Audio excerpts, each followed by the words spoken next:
Let's see. And then I'm going to go look at the stage door page. Link here. StreamYard? What? So will the folks be tuning into StreamYard? No, they will be watching exactly what we see on Facebook. Cool. So I'm just going to I'm going to share this a little bit. We have a few people. Hello, everybody. Hello. Share to a page. Here's Ben Ahlers in his bedroom. Welcome. I hope I haven't overstepped. I could have found a more official, professional spot to do it. I think that might be exactly what people want to see, the people. I am kind of it's kind of a witness protection sort of situation with quarantine rules and all of that. So my options are fairly limited. But more official, professional spot to do it. Okay. I think that might be exactly what people want to see, the people. Oh, that's kind of a witness protection sort of situation with quarantine rules and all of that. So my options are fairly limited. We have quite the delay. You want to mute the spot to it. Oh, it's from this. That might be exactly what people want to see, the people. There we go. Cool. Better. Can you still hear me? Yeah. Okay, we have 9 that have joined us. 11. Oh my gosh. We should just count the people for the next hour. Okay, but since this is, I'm going to respond to Katrina quick. We are live. Live on Facebook. Okay, so this is, I'm doing this on behalf of Stage Door Productions, and we were established in 2013. We support continued educational and performing opportunities for the youth, and in a non-pandemic year, we host small cast musicals in the winter for adults, and we do a large-scale youth musical in the summer. So we've been thinking about creative ways that we can try to still engage our community and let the people know that Stage Door is still here. And so we decided, I had to go to my closest resource, which is Ben Ahlers. And I wanted to just do something different and bring him on to just kind of share what's been going on since he did his concert in Fort Dodge last December. And I'm going to really quickly read a couple of his bio entries, and then we'll just get it started. Ben is an actor, writer, and musician, graduated from the University of Michigan Musical Theater Department, starred opposite Matthew Broderick in the world premiere of The Closet in 2018. He starred in NBC's The Village as Liam Kelly last year in 2019. Starred in the critically acclaimed Good Boys at the Pasadena Playhouse opposite Betsy Brandt from Breaking Bad last year also. And starred as Brad Kirchhoff in Quibi's When the Streetlights Go On opposite Queen Latifah. He guest stars as Lucas Hunt in the coming season of Netflix's The Chilling Adventures of Sabrina. And he's currently working, but I will let him share or not share about that when that time comes. So Ben, tell us, let's just start off with, this year's been a little crazy. How has your work life been affected since we've seen you last? Yeah. First of all, thanks for having me. I want to just say quickly about the whole arts situation right now. I think we're seeing a lack of direction, both from our government, but also just within our public discourse about how we should be directing our energy right now, in focusing on our local communities and the opportunities that small organizations provide us. Throughout the entire pandemic, regardless of what work you did, you turned to art. I mean, I read a lot of books. I picked up a reading bug that I hadn't had since second grade, and, you know, binging Netflix and all of those sorts of things that capture our attention. And all of those content creators are entirely reliant on people recognizing just how important the arts are to their lives. And the problem is that because we have such abundance, I get why you don't make that connection, because it's so accessible that you don't view it necessarily as art. You view it just as, oh, this is the TV show I watch. But the way the world is changing right now and will continue to change in Hollywood, Broadway, across the gamut, the only thing, the beautiful power you have as the individual is to engage with your smaller communities and the genius of the artists that are across this country, rather than just waiting for the next season of Handmaid's Tale. And I'm happy to, we can talk about that later, but I'm just happy that we can be doing this with that sort of intention. My life has been good. My life got a little crazy. So I'm currently working on a project that hasn't been announced yet in the press. So I'm not at liberty to get into the details of it. It's a very big opportunity, and I'm very, very excited. We are about a month into work right now. We were 4 days away from our first shoot date in March. So January, February, I was having rehearsals. I was having my costume fittings. I was meeting my love interest, my other cast members. And within the first week of March, we had our table reads for the first 4 or 5 episodes. You know, this big grand hall with all 40 of us and the producers sitting around reading it, and it just felt so palpable and so close. And we just heard these rumblings of this just distant thing that was like, I mean, because we've all gone through, you know, swine flu and all of those sorts of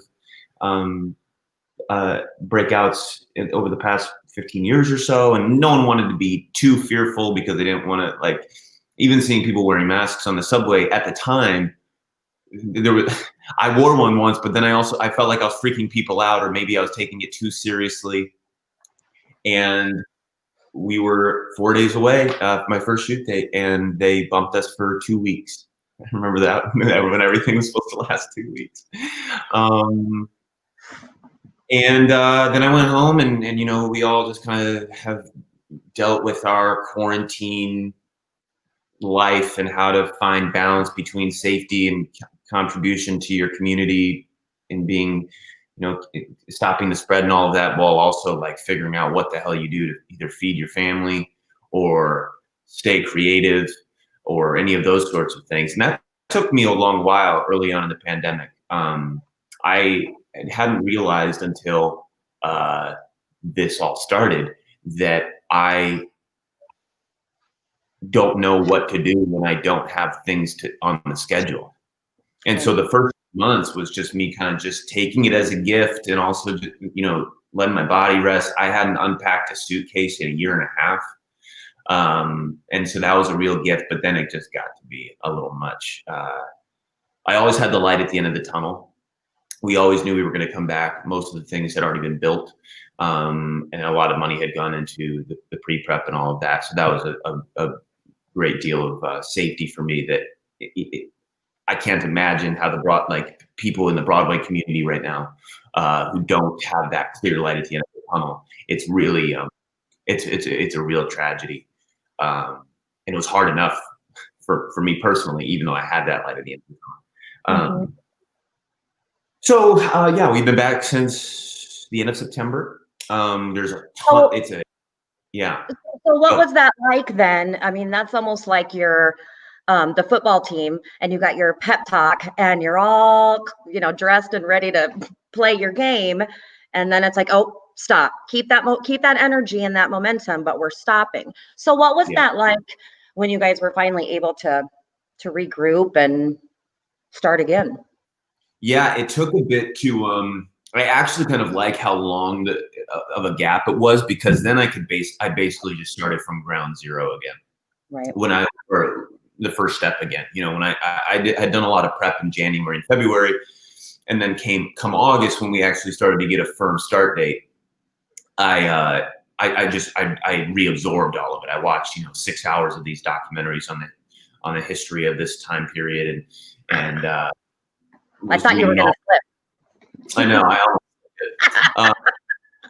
did. I was reading books written at the time to try to get into the mindset of the character and maybe what he ideologically wanted for himself and how he viewed society and all of those sorts of things. And so it was a real gift to then just be able to act as if January and February hadn't really happened. Right.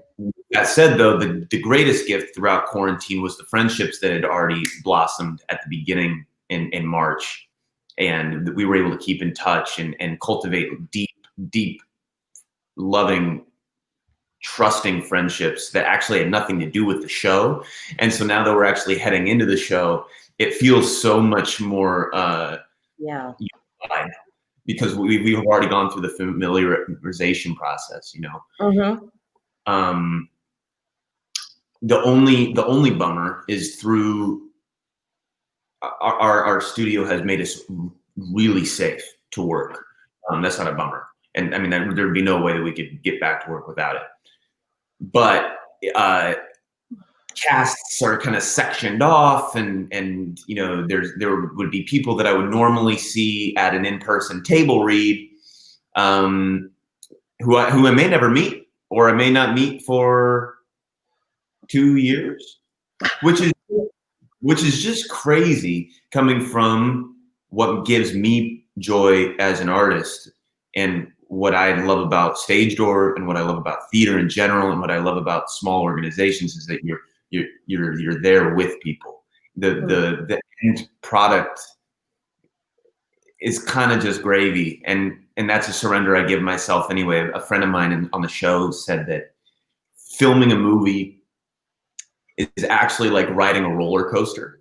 I mean, because the majority of my interactions on the roller coaster are talking to the hair and makeup folks in the morning at 5 a.m. and we're groggy, and the inside jokes and the stress and the self-doubt. That's all the roller coaster in terms of being present in the experience. And then the product is kind of the picture you buy at the kiosk.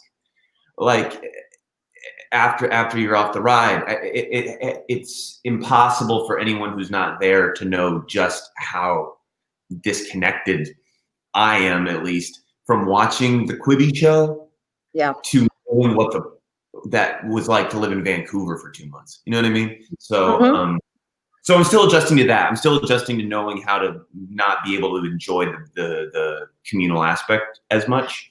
Right. And with that, Ben, I'm just curious because, in some of my day-to-day life out at Iowa Central Community College in the choir setting, the specific guidelines that we have to abide by given the restrictions, and there is something missing from creating that, unified sound mask-free and actually being able to use acoustics and those things. But they are taking lots of precautions in Fort Dodge and our area. And I just wondered what specific, do they give you the guidelines when you walk into a set? Is it, make sure you aren't, I don't know. Oh yeah, no, we're across. I mean, from what I've heard from some of my fellow actors who are back at work on other productions, I don't know if this is a SAG, our union rule, because it must be, because that's what they're there for, is to protect us. And so I think this is pretty universal. But I mean, it's down to the point where, before we get to set, we have a really robust testing system, and then when you're on set, I mean, you wear a mask the whole time. You rehearse with masks, then you take them off to do the scene. There's zoning between parts of the crew that may not be tested as much, and we are, to siphon it off of people who are tested more frequently. To the point, I mean, where before the scene, I'll take off my mask and put it in a brown paper bag. Okay.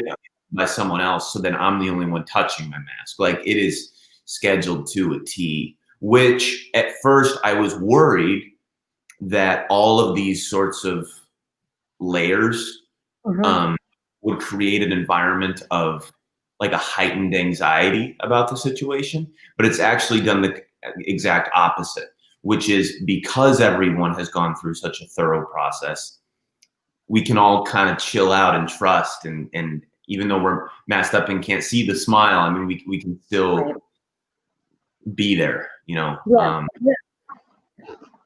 so. What about just in New York City in general? With all, and I don't want to talk about the pandemic the whole time, but I just think it's really interesting what you're experiencing. And we're not, I mean, we are experiencing it here, obviously, but our world's different. What do you see when you're walking down the street now that was different than a year ago? Honestly, it it, it it's kind of great.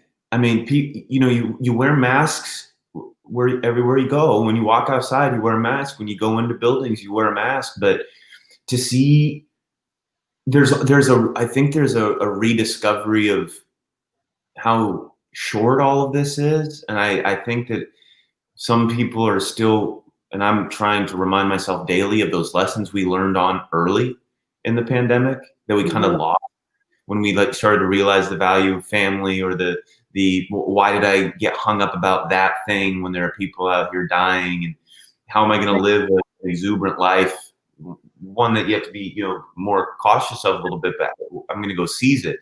And to walk down the street, because it's all street seating still at the moment with restaurants, it feels very European. Okay. um, and the weather's still okay. I know it's snowing there. We were talking earlier today, which is just Yeah, it's kind of crappy out here today. but the fall weather is New York got hit early, and they also really bound together and did what they had to do, and they're reaping the benefits of it because the case numbers are still very low and people are still taking the steps they need to. But that's allowed us a certain level of freedom that makes New York feel more authentic again. I think New York over the past 20 years has gotten really lost. I think it's gotten really expensive. It used to be a place where artists could come and work. They didn't have to work 90 hours a week in order to jam out with their friends or to write their script. And then when it got so Disney-fied, I mean, even with Times Square, and you start, rather than making shows on Broadway in terms of content and price for a New York artist who can come 4 times a month and is going to get a steady diet, they started pandering to the Midwestern family who's willing to shell out $140 a ticket. Right. And they and so I think there was that article about like New York's dead. Hmm. And what James Altucher raises in that article are very legitimate obstacles that we're going to have to face. I don't agree with his conclusion, because if New York is dead, means that the city can kind of get restored back to the artists and to what made it great in the first place. I actually think it's a really useful kind of burning off of the dead wood, of the excess of the just kind of, I mean, in general, our society, I think, kind of got lost over the last 6 years. And New York is figuring out its new place here. And it's nice it feels really cool to be a part of it. Awesome. Well, that's great. And like I tell people here when I'm presenting, it's like, we've had challenging times throughout forever. And what has been the one thing that's always prevailed? Art. Right. So all the, whatever the challenges are, artists always find a way to continue to create. And you kind of, oh, go Can ahead. I go back on that for a second? Yep. What's also, it's sad, it's so sad, but it's also so inspiring to me. And you can take it with Broadway, but you can also just take it with artists in general. They were sitting in their apartment and they were looking around at a city. They couldn't provide them the opportunities that they, trained for 4 years and spent $60,000 at a musical theater school to do. And so they're sitting around, they're like, well, okay, I got to do something. Like, I just can't sit and wait here for daddy, not even the government, but just somebody to tell me and give me the permission to create.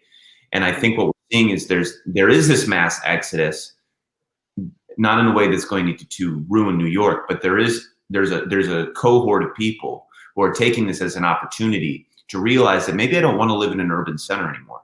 Maybe I would much rather go to Decorah, Iowa, and start an arts organization there where I can create music and have some agency over what I'm putting out, as opposed to standing in line for 6 hours a day for an audition, trying to appeal to somebody that just to say words that I didn't write. You know what I mean? So there's going to be this dispersion, this renaissance that I think is already happening, which is really exciting too. Oh, for sure. Renaissance is the perfect word, I think, to use for this time, for a variety of reasons. One other thing that you kind of mentioned was just Hollywood and musical theater in general, shifting and changing. What do you think is going to be the biggest difference in, after the ripple effect will go on forever, but let's say the next 5 years? What do you think, that the amount of movies, the amount of theater is going to decline? Will there be live theater the way we have known it in the past? And I know these are your thoughts, that this doesn't have to be, this is. Yeah, no, that's a good question. I think about it a lot because I'm trying to figure out how to best position myself. You have to project the world that you think is going to happen in a positive way. I mean, you want to manifest, you don't want to nocebo this, like you don't want to get too negative. But also at the same time, you want to be practical in how you think it's going to play out, so that you can, what can I be doing right now so that I can be there for that? Exactly. I think live theater will be back. I think, pandemics in general, I was hearing somewhere, it's about 18 months, and, we have the world's best minds working on a vaccine. So in terms of, and I mean, that may not be live theater back to normal within 2 years in terms of the actual experience. But what I think is going to be most interesting is the restructuring of who runs the show, who providing the opportunities, whether that's from, bigger conglomerates, corporate sort of companies who facilitate these opportunities, or, for example, going back to what I said about the New York Midwesterner thing. Mm-hmm.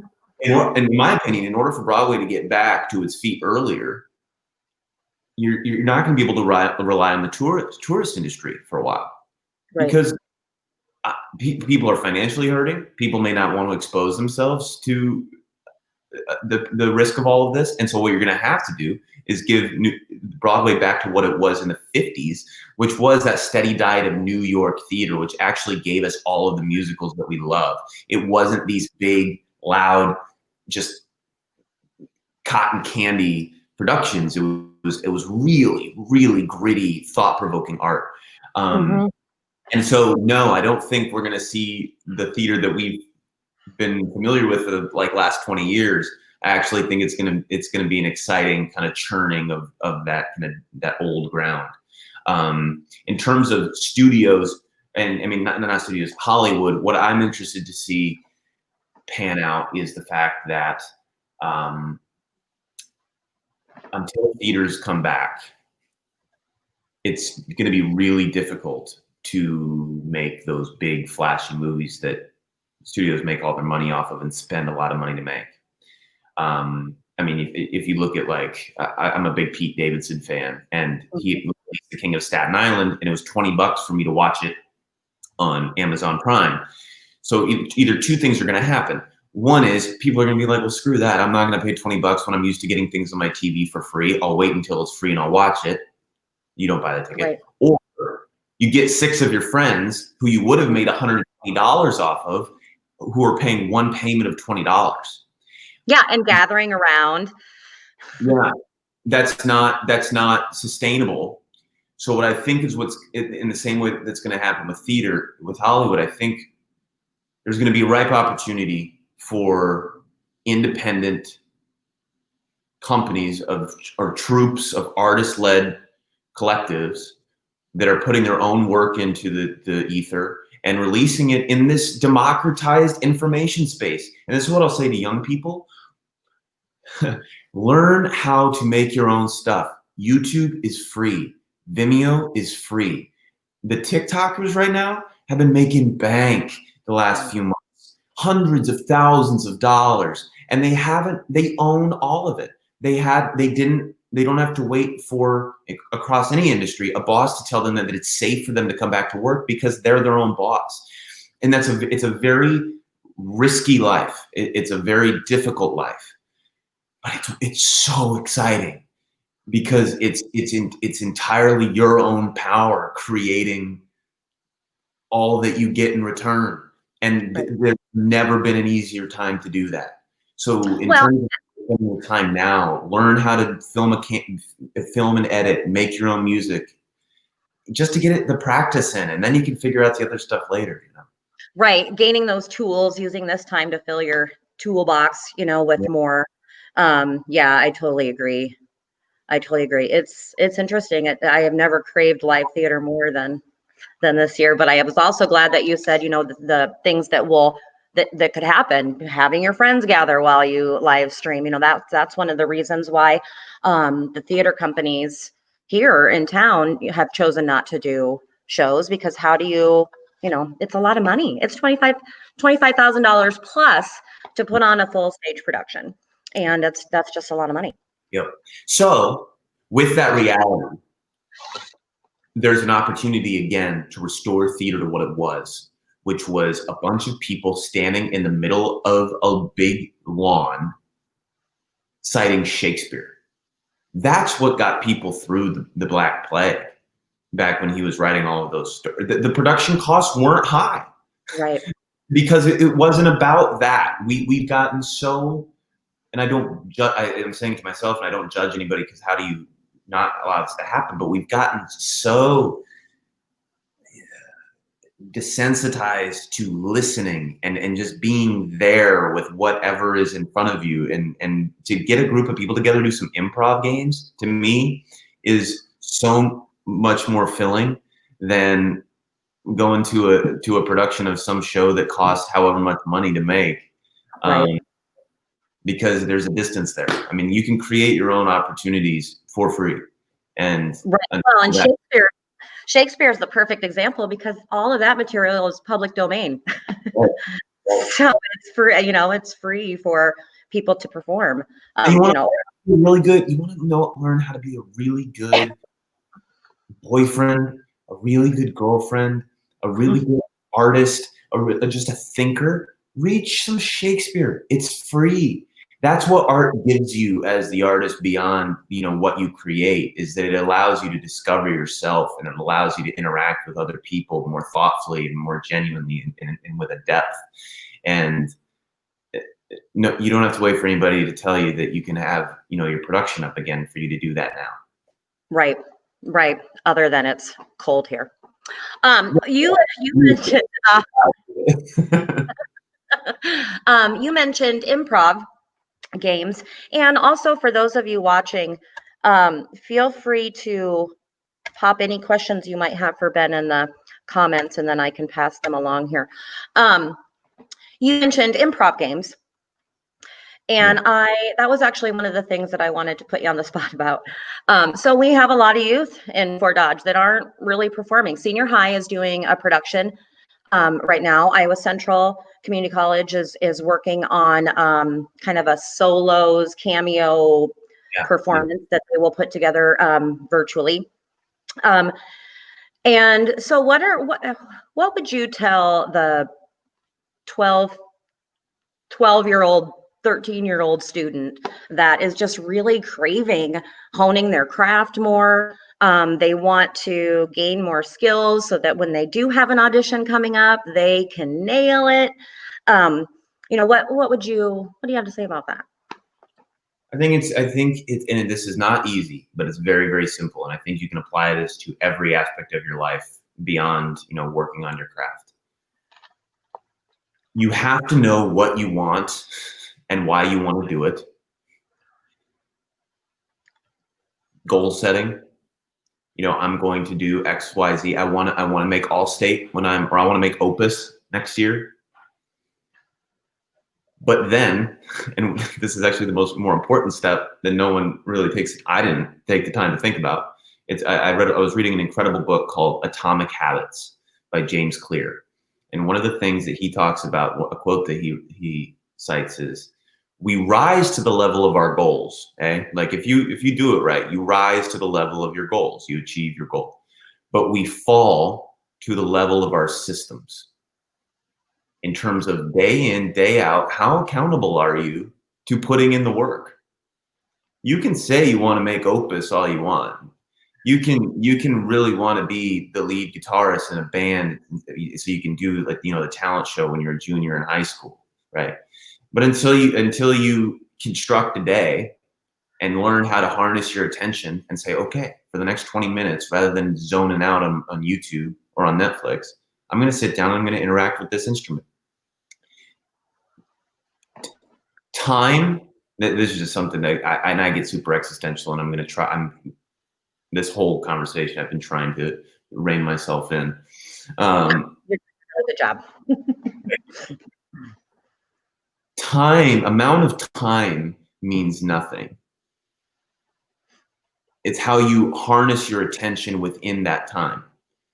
If you live 20 years, you had 20 years to play. I beat myself up all the time for how little time I spent playing guitar and how little time I spent playing piano. If I had spent 20 minutes a day since the first time I ever touched a piano, working on piano, I would be incredible. I would be very, very capable.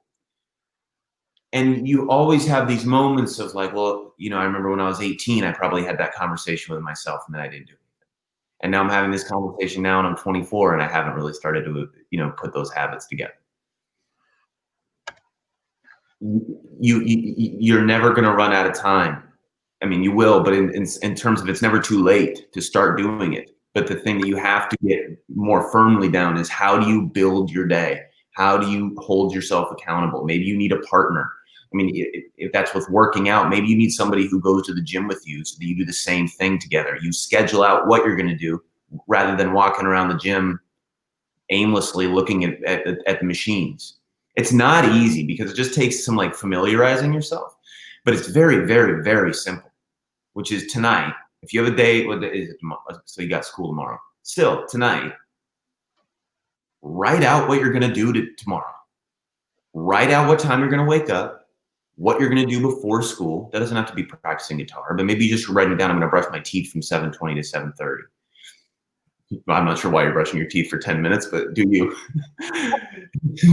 Then give yourself, you have school from 8 to 4.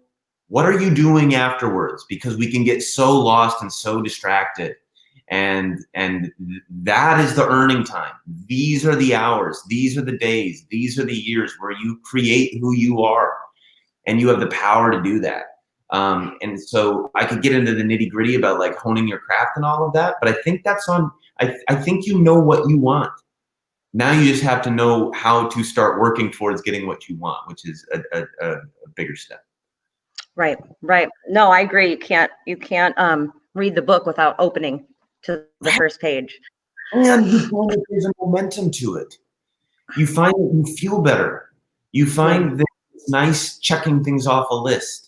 And that, oh man, for the 4th day in a row, I practiced piano, and now that little trill there, that's cake.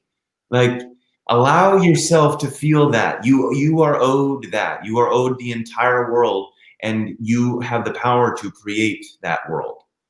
You just you have to believe in yourself and then be your own fire, because no one else is going to do it for you.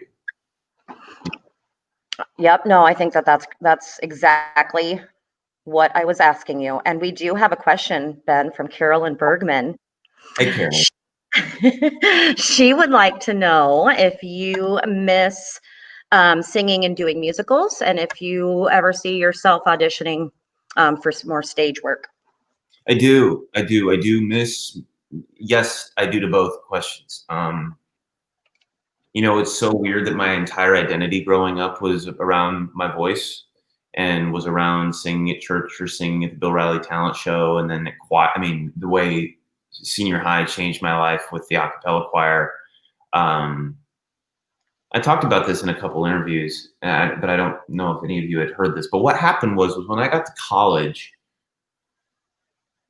I started to get caught up in the comparison game in an unhealthy way and in a healthy way. I got there and I looked around at my classmates and was awestruck by their vocal ability. And rather than at the time using that to motivate me to get in the practice room, to hunker down on my systems. My goals were, I was like, oh, I can't wait to sing like them someday, but hopefully, fingers crossed. Um, but yeah, but what happened was, so that was the unhealthy thing that happened when I started to compare. But then at the same time, I started to look a little strategically. I was like, okay, where can I position myself? How can I be different? All of us are charming on stage. I can't really dance, but I'll show up for that. But I'm going to really dive into the acting stuff. I'm going to read plays. I'm going to watch movies. I'm going to do bad independent films on campus and learn what it's like to be on a set. So then the moment I walk in on the Village on my first day, I mean, it's definitely a mind-blowing experience, but at least at the very least, I know where not to stand, and how to get out of people's way and how not to be the problem. And so I use it as an opportunity to, in the survival of the fittest sort of evolution way, position myself within my environment to still thrive. And what I wish I would have done is done that and been motivated by the intimidation I felt from my colleagues rather than kind of checking out. So I do miss it. And that was one of my efforts with the Christmas concert, was to just reclaim that, and now since then I write my own music, and I'm working on trying to assemble an album that I can then release, because I feel like I owe younger Ben that fulfillment, because he worked really hard and he really loved it, and I still really love it, but just life, I'm also kind of surrounding to life is taking me to this new place that I really love to. In terms of sorry. Go. No, go. Are you still taking lessons? Voice lessons? Are you still taking lessons? No, because I started to realize that I didn't have the habits built in to use them, and they're really, really expensive. And so I was like, I'm not going to blow $200 on a lesson if I'm not going to do the work afterwards. Right. And it didn't create enough of a motivator. The cost didn't make me practice outside. It was just like once a month, I was just shelling out this money that was like good, but not, and so what I have been doing is I've just been really trying to hunker down on, I record my voice lessons, and all of you should be recording any lesson you have with anybody. Even ask if you go to a professor or a teacher after class just to ask a question, ask if you can record it and then take notes on it. I think even within this conversation, I kind of wish I was taking notes, just because sometimes people say something really, really poignant, and you just don't have the opportunity to let it soak in. And you're like, God dang, what did that say? I remember that conversation was great, but I can't remember a dang thing any of us said. Well, one thing that you said that struck Rochelle Green was to allow yourself to feel good about accomplishing things. You said that earlier today, and that really hit her hard. Oh my God. And I get it. Like we are suffering, with the social media thing right now. You see a lot of the pain in the world. We're not really designed to process just how many people are on this planet, and how individually all of us suffer so much. And so then there's this feeling of guilt when you alleviate your own suffering or when you achieve something. Right. And there's a difference between humility and guilt. And I think you have to be very, very careful about the effects that guilt has on your ability to improve the well-being of other people around you. And then maybe I'm too yogi. I don't have my beads on right now. I'm a super yoga nerd. And you have to protect that energy, because that energy is the only thing that you give to other people. It's not a self-centered thing. The only way that you change the world, in my opinion, is by making every interaction you have with the people that you interact with on the daily better. If you're 5% better because you protected that energy, that means that the interaction you have with the guy at the deli is 5% better. And now it's a compounding exponential effect. And part of that equation is celebrating your wins. You deserve it. We all do, Yeah. The musical theater thing, I love stage work. I actually consider it my gym. I don't think as an actor, because you're doing the same show, week after week, day after day, 8 shows a week. You really have to learn how to harness your energy and manage it well. Like you're saving up your whole day to do an 8 p.m. sprint. And then with the show I did out in Pasadena, it was pretty psychologically damaging on me. And so knowing how to unwind and uh, separate myself, not even, and not in a method way of like, I was my character and I had to let Brandon go. It's just when you study actors' brains, if I'm talking to you as if I'm mad at you, what happens in the brain is the mad sensor, the mad part actually lights up. I mean, you kind of trick your brain into into experiencing the thing that you're supposed to be acting. And so when I was playing this monster in this show out in Pasadena, I knew the whole time it was Ben playing Brandon, but my body was really kind of taking the damage of feeling like his whole life crumbled apart, you know, and going home to my apartment by myself was really difficult. So with all of that said, stage work is so demanding that I've gotten to the point where I just know from my own energy and, you know, how I want to spend my time, that it has to be with the right people, the right story, the right opportunity, all of those sorts of things. And you also have the right to say no. I mean, there's a balance, right? Like you don't want to get too big for your britches too quickly and then miss opportunities to grow. And there, you have to make the decision is like, is this a fear-based thing where like I'm avoiding something that could really benefit me in the long run? Or am I right in saying that this isn't going to be good for me? And I think with a lot of musical theater performers, you see it with their voices. I mean, the fact, and just from a quality of life standpoint, I mean, like you work every day but Monday, and then Monday you spend the entire day silent because you have to sing on Tuesday. And yeah, the physical toll is a little bit different.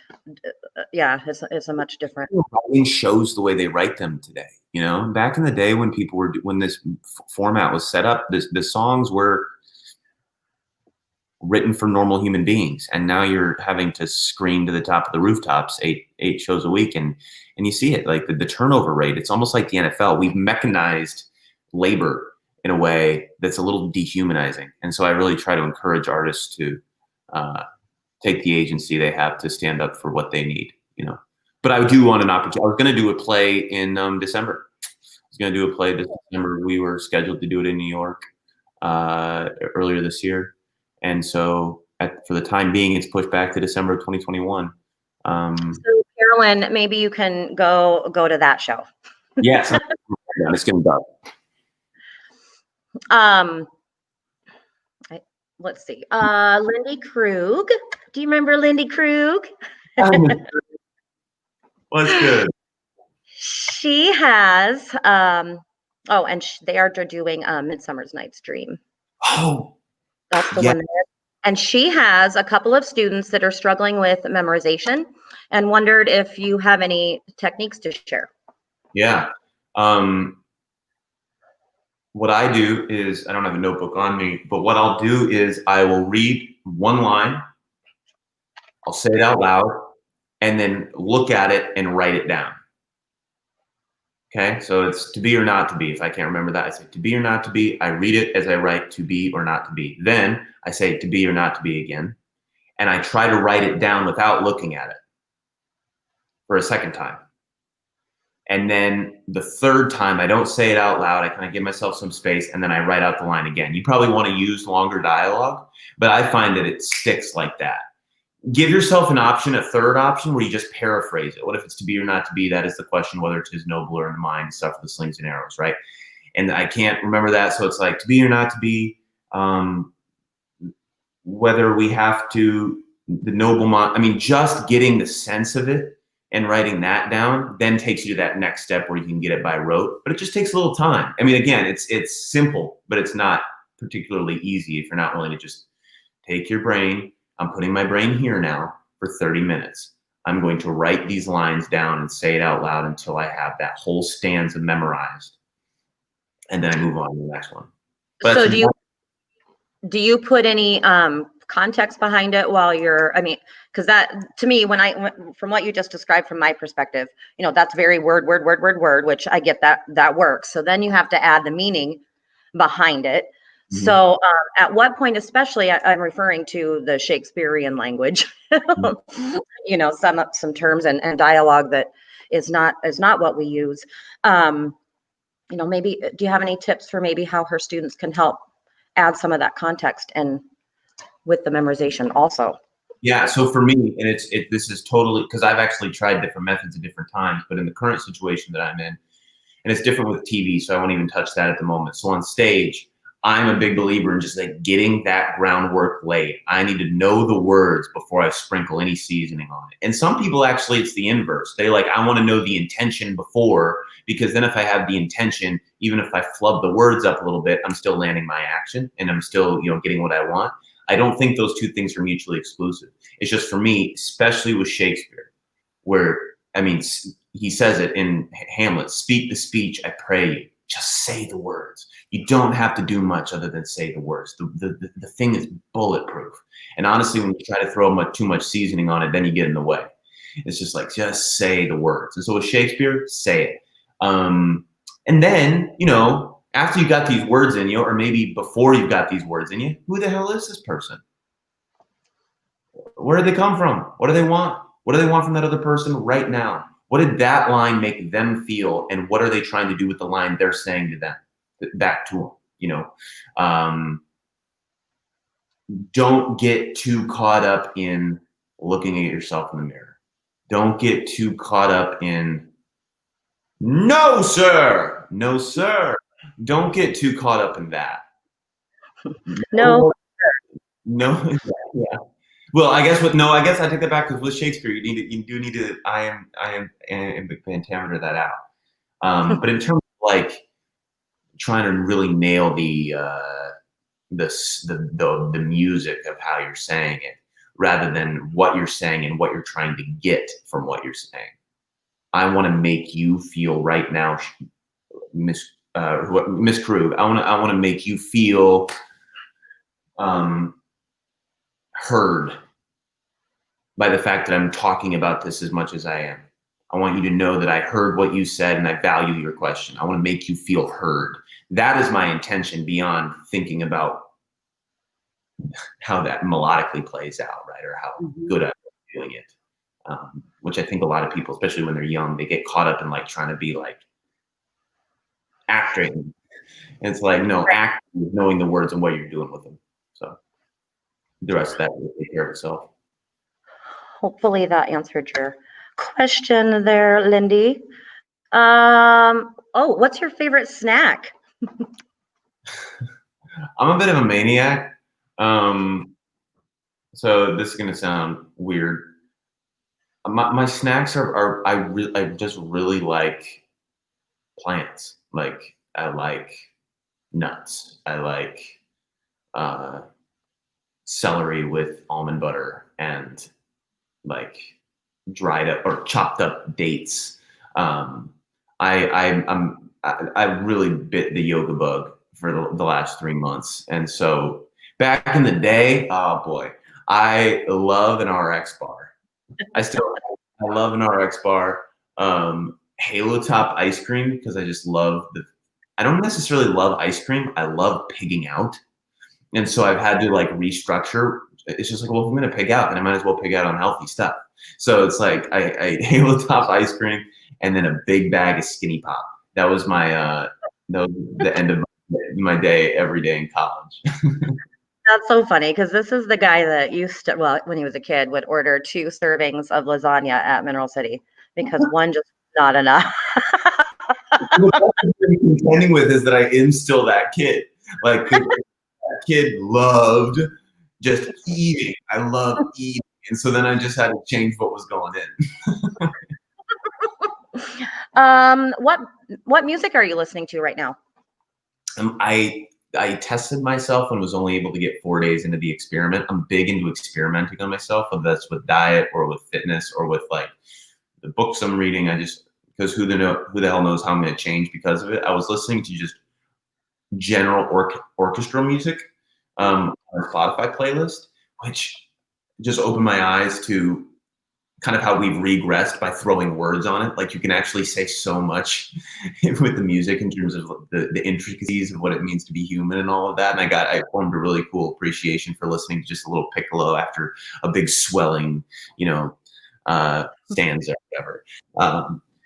I listen to a lot of John Mayer. I've been listening to a lot of Kanye West, just because I'm so fascinated by him and our culture right now. Over the past 10 years too, I think you have to recognize, even if you disagree with somebody about certain things, um, our Michelangelos still exist. And certain people didn't like Michelangelo in Michelangelo's time. And you're kind of robbing yourself if you don't lean into the genius of the princes of the world, or of the, Bob Marleys of the world, and the current, Kanye's of the world, or any of those folks. So I'm just really trying to understand him. I'm really trying to understand what he did to music over the past 25 years. So I've been listening to a lot of that. I listen to Foal, which is like a rock group, and then Sturgill Simpson, who's kind of a catch-all, bluegrassy, down homeboy. That I try to keep myself rooted. I'm doing my best. Okay, I have another one here. This one is from Rochelle. Rochelle. What advice do you have for young people to push through and not give up after they don't get the gig? I probably, and I like to tell myself a different story, but if I'm going to be honest with you, I think I probably had 40 auditions over 3 years of college that I don't think anybody even saw. Like, to be honest, like, I had an agent, and I would self-tape on my phone and edit it all together. I would do it till 2 a.m. in the morning when I had 9 a.m. ballet the next day, and I would always attach the stakes to it. Like, oh my God, this is a new NBC show, and I can do this. I'm here, I'm doing it. And then you send that to your agent, and then they send it to a casting office who has 60 submissions, and they're only going to see the people that they either know already, or had the agent with the right clout to be able to position them to be seen. And I did that 3 times. And what's worse about that is that you don't even hear no, bro. You don't even hear no, thank you, or we'll be in touch, or great job. You just don't hear anything, which is Or which is such a totally different type of failure too, because it feels so helpless. It just feels like you're throwing things into the void. But failure, process, all of those sorts of,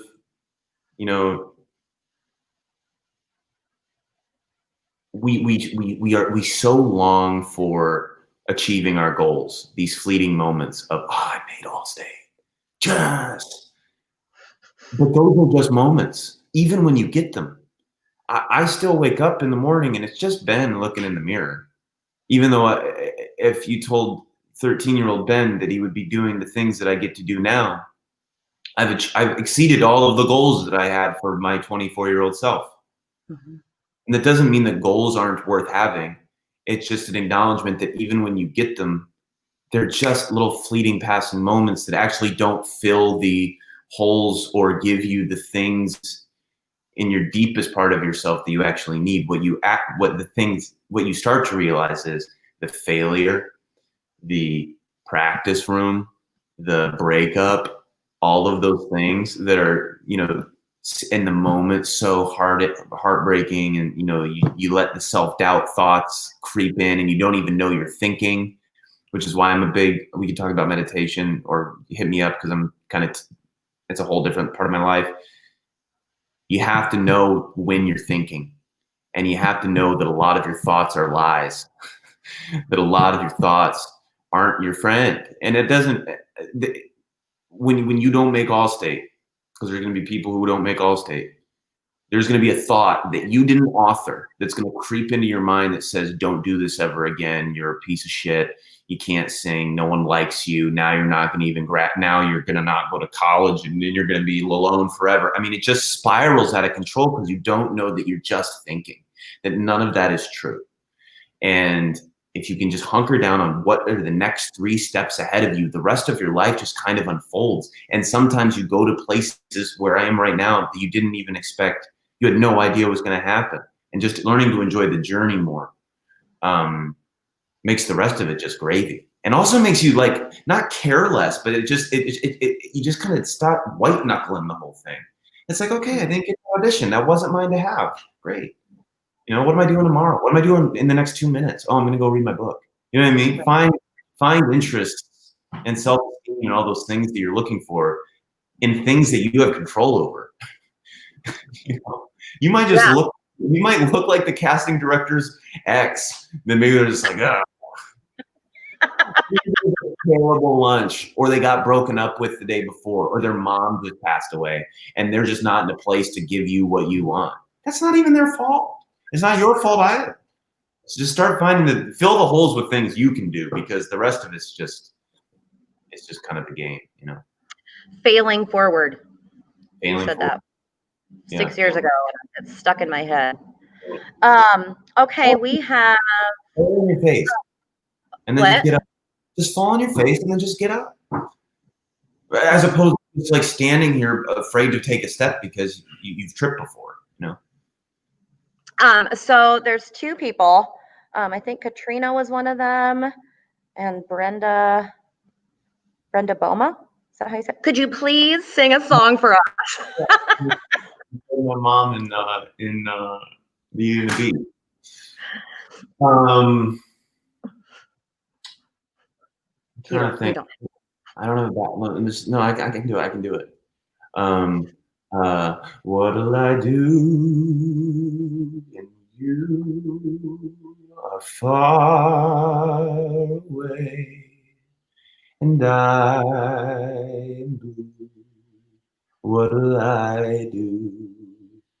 What'll I do when I am wondering who is kissing you? What'll I do? What'll I do with just a photograph to tell my troubles to? When I'm alone with only dreams of you that won't come true, what'll I do? And Facebook went wild. That's such a sad song. I'm sorry. Yay! Oh, Brenda says, "Chip, my love." That's funny. Well, actually, I think that song might be a good place for us to kind of wrap up. We're going to have to do this again because there's a lot that we didn't get into, and I think there's probably some more questions that people were afraid to ask because you're kind of scary in this way. Just kidding. But one of the things that we always say is to be safe, be kind, and be creative. And if you'll hold on a minute, I'm going to end this broadcast, but hopefully all of you will rise to the level of your goals. All right. Have a good day.